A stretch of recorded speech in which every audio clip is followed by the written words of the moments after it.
हमारे जो ओवरसीज पाकिस्तानी मुल्क से बाहर बैठे हैं, आपको पता है बड़ी मेहनत से लोग उधर कमाइयां करते हैं, तो उनका जो परसेप्शन बना हुआ, जो माइंड बना हुआ है कि पाकिस्तान में जो है वो सिर्फ चोर बाजारी है। ऑब्वियसली आपकी ये बात ठीक है कि यहाँ पे चोर बाजारी है, लोग अच्छे बुरे हर जगह होते हैं। ऐसा हम नहीं करते कि हम उनको कहें जी ग्रे स्ट्रक्चर करा 1.5 करोड़ पे आप हमारे अकाउंट में ट्रांसफर कर दें, ठीक है ये कंपनी अकाउंट है ये ले, ऐसा नहीं करते।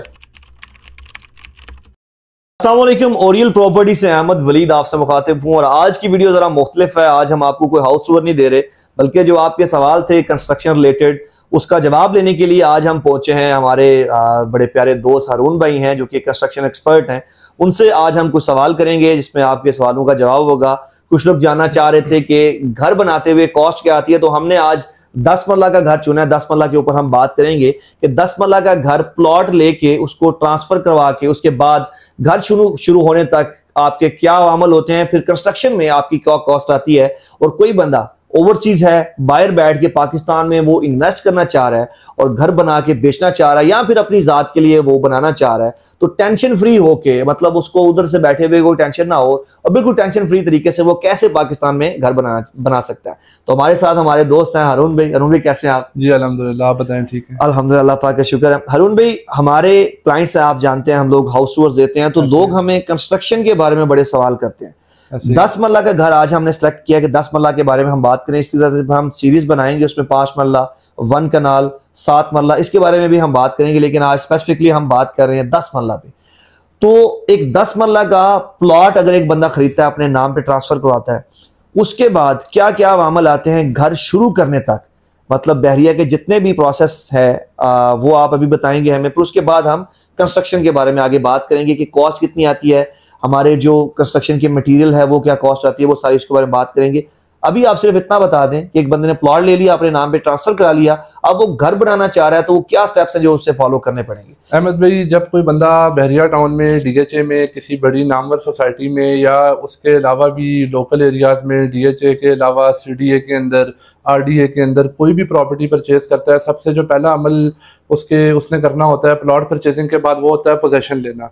ठीक है, जब आप बहरिया में भी प्लॉट लेते हैं, डीएचए में भी प्लॉट लेते हैं, आपने उसका पोजेशन लेना होता है अपने नाम के ऊपर। ऑल्दो के आपके कुछ लोगों ने ऑलरेडी पोजेशन के पैसे जमा कराए होते हैं, लेकिन आपके नाम पे पोजेशन ट्रांसफर होगा, उसके बाद आप उस प्लॉट की जो रिमेनिंग डॉक्यूमेंट्स रह गए हैं उसको अरेंज कर सकते हैं। उसके बाद आपका दूसरा जो काम है वो है मैप के ऊपर आपने काम करना है। अगर आप बहरिया से मैप बनवाते हैं, ठीक है, तो आपने उनको फीस देनी ही देनी है। अगर आप ना भी बनवाएं तब भी आपने उनको फीस देनी ही देनी है। लेकिन जो डिज़ाइनर मैप्स हैं, जो लोग अपनी मर्जी का मैप बनवाना चाहते हैं, ठीक है, वो जो बाहर आर्किटेक्ट्स बैठे हैं उनके साथ कोलैबोरेट करके वो मैप बनाते हैं और बहरिया में उसकी सबमिशन होती है मैप की फीसेस जमा कराने के बाद। अच्छा, इसमें आपको रोक रहा हूँ, इसमें अगर बंदा बाहर प्राइवेट आर्किटेक्ट हायर करता है, ठीक है, उसको भी वो फीस देगा और जो बहरिया में उसने मैप की फीस है वो भी देनी है। बिल्कुल, दोनों सूरतों में बहरिया में देनी ही देनी, बहरिया में देनी ही देनी है। डीएचए का भी यही है, ठीक है, कि आपने जो उनकी एक डिसाइडेड फीस है जो कि 4-4.5 लाख रुपए के करीब बनते हैं 10 मरले के, वो आपने बहरिया को देनी ही देनी है। उसके अलावा अगर आप बाहर से मैप लेके आते हैं, जो आपने चार्जेस, जो आर्किटेक्ट आपने हायर किया है उसके चार्जेस आपने अलग से पे करने हैं।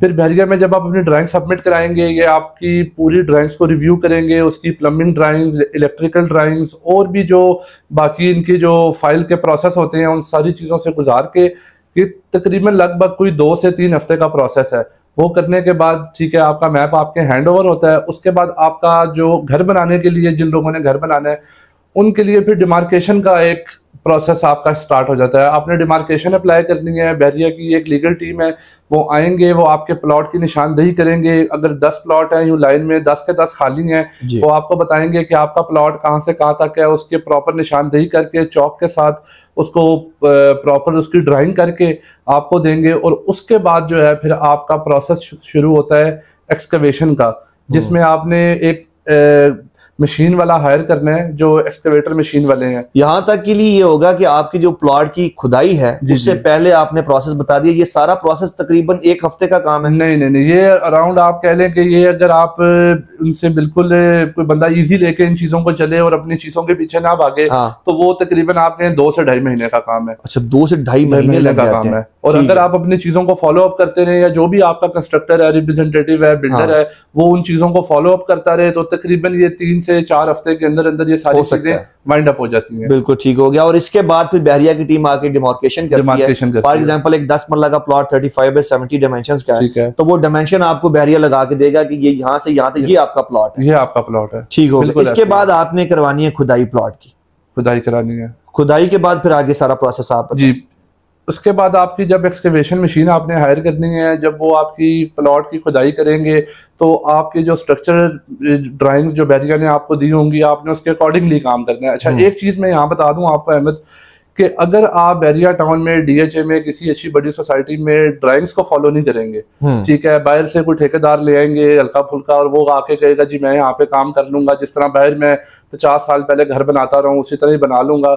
एक्सपीरियंस वाले लोग भी हैं, ऐसा नहीं है कि सारे लोग एक जैसे हैं। हाँ। लेकिन जो नॉन एक्सपीरियंस लोग हैं जो विदाउट ड्राइंग्स घर वगैरह बनाते रहे अपनी लाइफ में, ठीक है, उनसे ना आपको बैरिया का आप वो चल ही नहीं सकते यहाँ पे।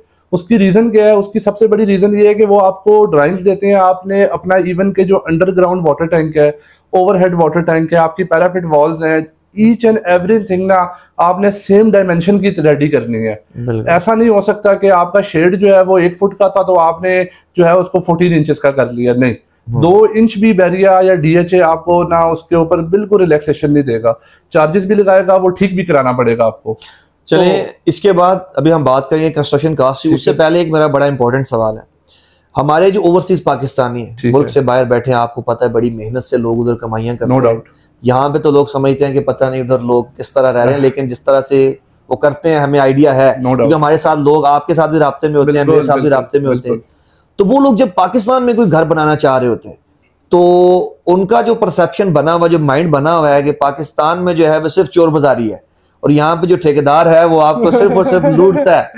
तो इसके बारे में पूछना चाहूँ, फॉर एग्जांपल आपसे अगर कोई बंदा राब्ता करता है, आपको कहता है कि हमें 1 विंडो ऑपरेशन चाहिए, हम बिल्कुल कोई टेंशन नहीं चाह रहे, हम चाह रहे हैं सिंपल प्लॉट खरीदें, प्लॉट खरीदने के बाद हमें कोई ऐसा बंदा चाहिए जो कि बिल्कुल ट्रांसपेरेंट तरीके से काम करे और घर शुरू से एंड तक जब हमें चाबी हैंड ओवर करे तो वो करे। तो आप इसमें जितने प्रोसेस है शुरू से एंड तक ये आप कर सकते हैं बिल्कुल ट्रांसपेरेंट तरीके से। अहमद, ये मैं आपको बताऊं कि हम ऑलरेडी जो एक मेथड फॉलो कर रहे हैं ना, उसमें जो स्पेशली ओवरसीज लोगों के लिए है, ठीक है, क्योंकि ऑलरेडी ना कुछ ऐसे प्रोजेक्ट्स हम कर रहे हैं, ठीक है, जो ओवरसीज लोगों से रिलेटेड हैं, ठीक है, और जहाँ पे ओवरसीज लोगों के फंड्स यूज हो रहे हैं।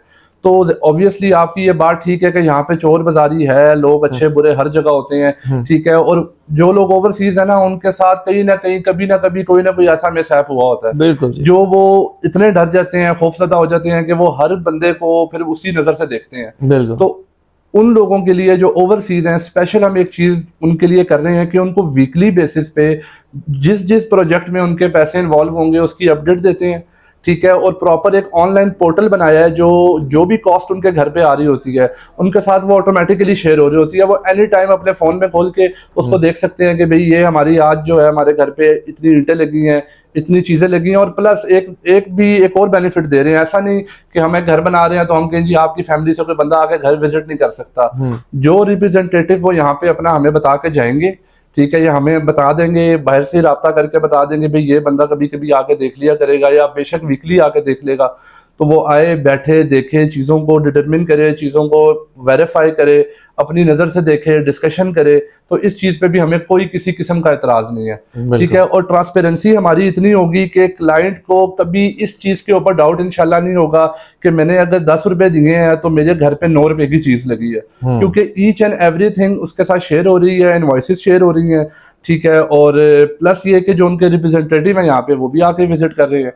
तो इस चीज से हम ट्रांसपेरेंसी उनको प्रोवाइड कर रहे हैं और ये इस चीज से वो लोग काफी मुतमईन भी हैं अल्हम्दुलिल्लाह। चलें, ये तो बहुत अच्छी चीज है, ये एक बड़ा क्या कहते हैं कि मेरे ज़हन में चीज थी, वैसे भी लोग हमें पूछते हैं।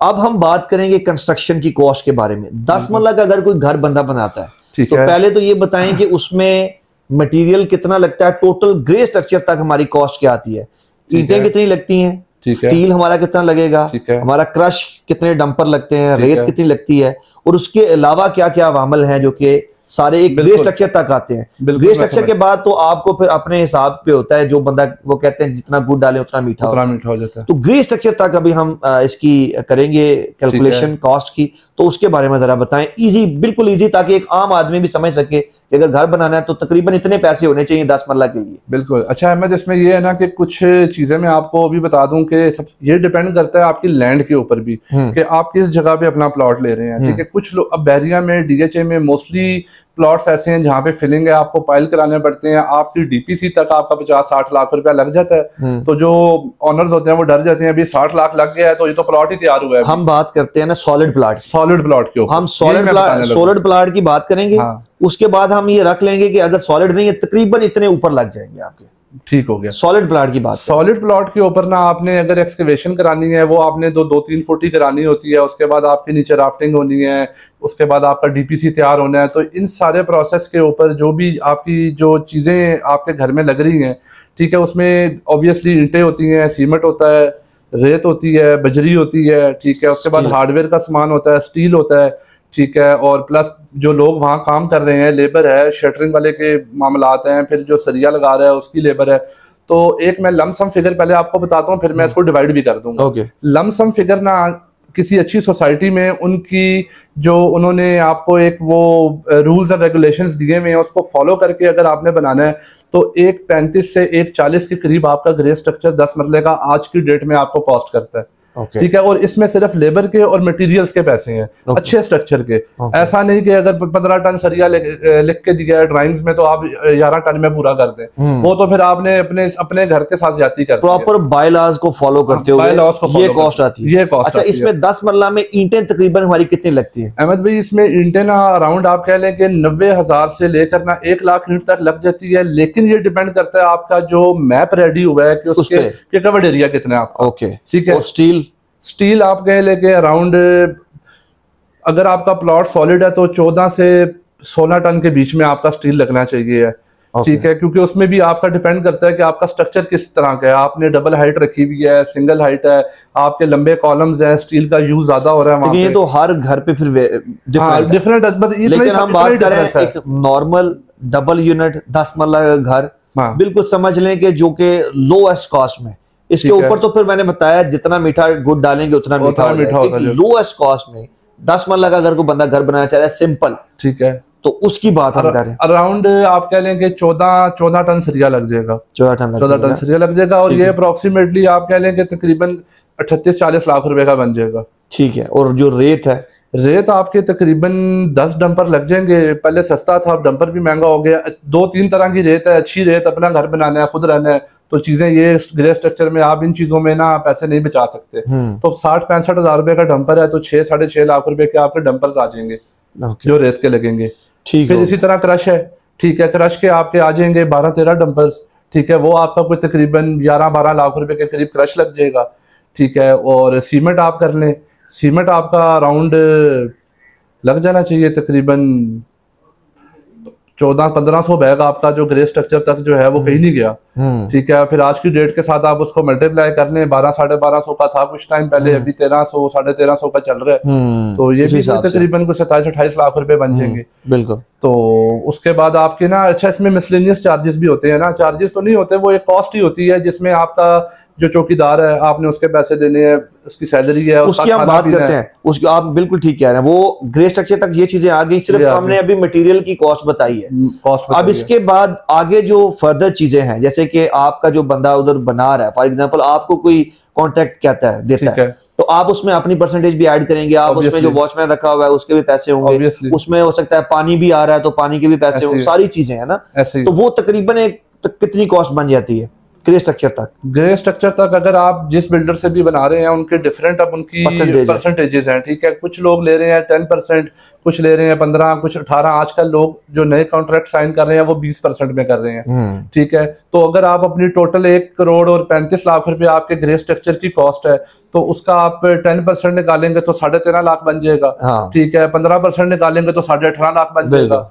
ठीक है, तो उसको आप बीच में ऐड करेंगे तो ये 1.5 करोड़ रुपए पे बात चली जाएगी। 1.5 करोड़। ठीक है, अच्छे ग्रे स्ट्रक्चर की बात कर रहा हूँ, ये अच्छा grey structure without plot structure में, जिसके अंदर देखें आपका ना जो प्लम्बिंग का काम है और इलेक्ट्रिकल का काम है ये हुआ होगा, वायरिंग नहीं हुई होगी, लेकिन जो पॉकेट्स लगानी है आपने स्विच बोर्ड्स के लिए, डीपीस तैयार करनी है इलेक्ट्रिकल की, वो सारी चीजें, फिर आपके overhead water tank, ground water tank, फिर आपकी पैरापिट वॉल्स ऊपर वाली, फिर आपकी जो बाउंड्री वॉल्स हैं वो इसमें इंक्लूडेड है। ऐसा कुछ लोग ना ग्रे स्ट्रक्चर समझते हैं सिर्फ बिल्डिंग को, लेकिन मैं जिस ग्रे स्ट्रक्चर की बात कर रहा हूँ उसके अंदर ये चीजें इंक्लूडेड है। सिर्फ इलेक्ट्रिक वायर्स नहीं डली, बाकी सब कुछ, बाकी आपकी जो बाउंड्री वॉल है वो भी रेडी मिलेगी, बाउंड्री वॉल भी, ठीक है। और इवन के आपका जो फ्लोर होगा, क्या कहते हैं, ग्राउंड फ्लोर, उसका जो फ्लोर लेवलिंग होती है जिसको हमारी जुबान में कच्चा बोलते हैं, ठीक है, वो भी होके वो फिनिश हो चुका होगा, बिल्कुल, ठीक है। तो ये सारी चीजें जो है ना आपकी इस 1.5 करोड़ रुपए में आती हैं।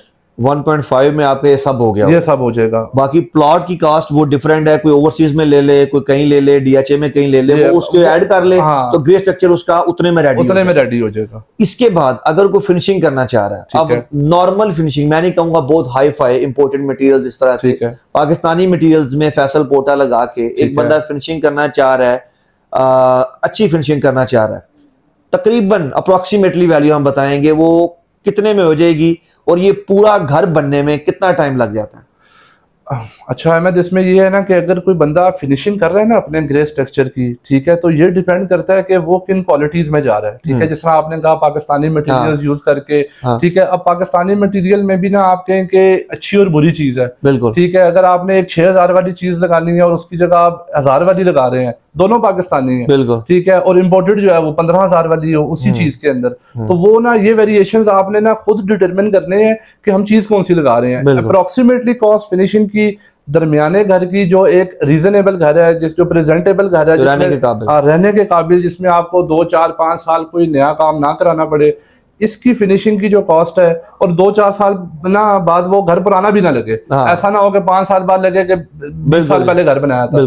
तो ऐसे घर की ना तकरीबन 90 लाख रुपए से लेकर 1 करोड़ रुपए तक आपकी कॉस्ट आती है, ठीक है, फिनिशिंग के ऊपर। लेकिन अगर आप इसके अंदर ऐड कर देते हैं, जैसे मैं आपको एग्जांपल दूं कि जी हमने जो है शैनलेयर्स लगाने हैं इंपोर्टेड, ठीक है, जो हमारी फैंसी लाइटिंग है, तो हर बंदा अपने हिसाब से करेगा, तो उसमें आपने 20-25 लाख में एक्स्ट्रा डाल लेना है, ओके, ठीक है। ये फिर आपका हो गया तकरीबन 2.5 टोटल विदाउट प्लॉट 2.5 में मतलब आपका स्ट्रक्चर बनता है, प्लॉट ऐड कर लें जितना भी किसी के कितना महंगा प्लॉट है वो उसमें ऐड कर लें। और ये मैं आपको बता रहा हूँ कि जिसके ऊपर हम काम कर रहे हैं, जो टर्न की सोल्यूशन है हमारा, ठीक है, कि जिस बंदे ने प्लॉट लिया हुआ है उनकी डॉक्यूमेंटेशन से लेकर फ्रॉम डे फर्स्ट, ठीक है, उनका पोजेशन अप्लाई करना, नक्शे बनवाना, नक्शों को रिव्यू करना, रिविजन्स कराना, ठीक है, इनको डिटेल्स फॉरवर्ड करना, उसके ऊपर डिस्कशन करना, ठीक है, वहां से लेकर और जिस दिन ये घर के अंदर शिफ्ट होंगे वहां तक की ईच एंड एवरीथिंग इसके अंदर इंक्लूडेड। मतलब अगर किसी के बंदे के पास 2.5 करोड़ रुपया है जी, आप उसको घर बना देंगे 10 मरले का? जी इंशाल्लाह, बेहतरीन है। चलें अब बात करते हैं कि अगर कोई बंदा ऐसा है जो कि इन्वेस्ट करना चाह रहा है, फॉर एग्जांपल एज ए, ये तो बात है एंड यूजर की, अगर कोई बिल्डर आना चाह रहा है, ठीक है, और वो चाह रहा है कि बाहर बैठा है, ठीक है, वो आपको कहता है कि मैं आपको सिलेक्ट करता हूँ, आपको पैसे दूंगा, 10 मरला का कितने में रेडी करेंगे और कितने में बिकता है, ठीक है। ये अच्छा ये ना अब उनको ये है कि अब कुछ लोग ऐसे हैं, ठीक है, जो जिनके साथ ना हमारे ऑलरेडी चीजें ये चल रही हैं, ठीक है, कुछ लोगों के साथ बड़े अच्छे एक्सपीरियंसेस हैं, कुछ लोगों के साथ अच्छे नहीं भी रहे, क्योंकि पार्ट ऑफ लाइफ है ये, ठीक है। अब उसमें ये है ना कि जो जिन लोगों के साथ हम कंफर्टेबल हैं और वो हमारे साथ वो फिर लॉन्ग टर्म चल रहे हैं, पिछले 8-8 साल से वो लोग हमारे साथ कॉन्टिन्यूसली वो काम प्रोसेस को फॉलो कर रहे हैं। अब हमारा प्रोसेस क्या है कि प्लॉट हम लेते हैं अच्छी लोकेशन का, ठीक है, ये आपको भी पता है कि घर अगर किसी ने लेना है तो घर के सराउंडिंग में जो चीजें होनी चाहिए हैं, मार्केट से रिलेटेड, ठीक है, पब्लिक ट्रांसपोर्ट, XYZ जो भी ऐसी चीजें हैं, ठीक है, वो सारी की सारी चीजें जो हैं हम प्लॉट के अंदर देखते हैं कि भाई प्लॉट के करीब करीब ये सारी चीजें अवेलेबल हैं, ठीक है। प्लॉट लेने के बाद, ठीक है, और प्लॉट लेने से पहले ना उन कुछ चीजों को वेरीफाई करते हैं कि लैंड कैसा है, क्योंकि अगर हमने लैंड को पाइलिंग वाली लैंड ले ली और उसके अंदर 50 लाख जमीन में लगा दिया तो वो नुकसान है, ठीक है, वो प्रॉफिट में से कमी हो जाती है, बिल्कुल, ठीक है। प्लॉट हम लिया, सॉलिड प्लॉट निकल आया, उसके बाद उसके ऊपर हमने उसकी डॉक्यूमेंटेशन की, फिर जो सारी बातें आपको मैंने बताई हैं उसको फॉलो किया, घर रेडी हुआ, कॉस्ट उतनी ही आएगी, ठीक है। उसमें से आप बिल्डर के पैसे निकाल दे तो तकरीबन 2-30-35 के अंदर घर रेडी होगा। प्लॉट की कीमत आप 1.5 करोड़ रुपया लगा लें, ठीक है, तो ये तकरीबन आपके 4 के करीब आप पैसे लगा लें। 10 मरले का घर 4 करोड़ रुपए में बिल्डर के लिए रेडी है, ठीक है। जो बिल्डर है, जो अच्छी लोकेशन पे बिल्डर जो घर बना के बेचना चाहता है उसके लिए 4 करोड़ रुपए के अंदर घर रेडी हो जाता है अच्छे प्लॉट के ऊपर। और इसके ऊपर फिर अगर बेचेगा वो ठीक है, तो इसके ऊपर फिर आपको भी पता है कोई 5.25 मांग रहा है, कोई 5.5 मांग रहा है, कोई 5.20 मांग रहा है, ठीक है, और डील एक अच्छा खासा डिसेंट प्रॉफिट है इसमें, बहुत डिसेंट प्रॉफिट है। अगर कोई बंदा इन्वेस्ट करना चाह रहा है तो बस ये है कि थोड़ा सा ना ये लॉन्ग टर्म है, मतलब लोग ये समझते हैं यार 1 साल है ये वो, लेकिन 1 साल बाद आपको ना, देखिए मैं सेल से हूँ ना, जो फ्रूट मिलता है ना वो बहुत अरुण भाई, मैं सेल से हूँ, मुझे पता है एक चीज का, अच्छी चीज अच्छी जगह पे बनी हुई वो आपको फायदा देती ही देती है। बेशक लॉन्ग टाइम तो आपका हो सकता है, जो ड्यूरिंग कंस्ट्रक्शन जो आपका टाइम लग रहा है वो। अच्छा एक चीज अहमद, मैं आपको सॉरी आपकी बात काट रहा हूँ, बता दूं कि क्लाइंट से ना जब हम घर बना रहे होते हैं ना, ठीक है, ये एडिशनल इन्फॉर्मेशन है आपके लिए, हम उनसे ना सारे पैसे लमसम नहीं लेते हैं। हाँ ठीक है, ऐसा हम नहीं करते कि हम उनको कहीं जी ग्रे स्ट्रक्चर करा 1.5 करोड़ पे आप हमारे अकाउंट में ट्रांसफर कर दें। हाँ। ठीक है, ये कंपनी अकाउंट है, ये ले, ऐसा नहीं करते, स्टेप बाय स्टेप लेते हैं। जैसे उनसे हमने 1 मिलियन या 2 मिलियन लिया, फिर वो कहाँ पे खर्च हुआ, हाँ। उसकी इनवाइसिस कहाँ पे हैं, लेबर को कितने पैसे गए हैं, कितने अखराजात हुए हैं, उसकी सारी डिटेल्स क्लाइंट को फॉरवर्ड कर देते हैं। उसके बाद अगली पेमेंट वो हमें रिलीज करता है। ठीक है, तो ये भी एक वो जो ट्रांसपेरेंसी वाली हमारी शुरू में बात हुई थी, तो उसके लिए ये भी बड़ी एक इम्पोर्टेंट चीज है। ये बहुत बड़ा मसला है यहाँ पे, मैंने इसलिए बताया, हमारे यहाँ ना चोर बाजारी है भी बहुत, और इसकी उससे ज्यादा जो है ना वो इसका नाम निकल गया। मतलब अगर एक बंदा सही नहीं है ना तो वो 10 साथ और भी रगड़े जाते हैं, 10 साथ और भी रगड़े जाते हैं। ये मेजर मसला। चलें, ये हमारी एक वीडियो थी आज की, जिसमें हमने मोटी मोटी चीजों पे बात की है, और हमारे व्यूअर्स को ये चीजें सारी समझ आ गई होंगी। अरुण भाई आपका बहुत शुक्रिया आपके टाइम का। हम डिस्क्रिप्शन में भी चीजें सारी शेयर कर देंगे, कैलकुलेशंस। इसमें मजीद अगर आपका कोई क्वेश्चन हो आप मुझे कमेंट्स में पूछ सकते हैं, एनी टाइम आप हमें व्हाट्सएप कर सकते हैं। कोई भी बंदा अगर हमारी सर्विसेज लेना चाह रहा है तो बिल्कुल ट्रांसपेरेंट तरीके से आपके साथ हर चीज शेयर की जाएगी, और टेंशन फ्री होकर अगर आप कोई घर बनवाना चाह रहा है बंदा तो हमसे कांटेक्ट कर सकता है। अपनी राय से आगाह कीजिएगा। बहुत शुक्रिया जी।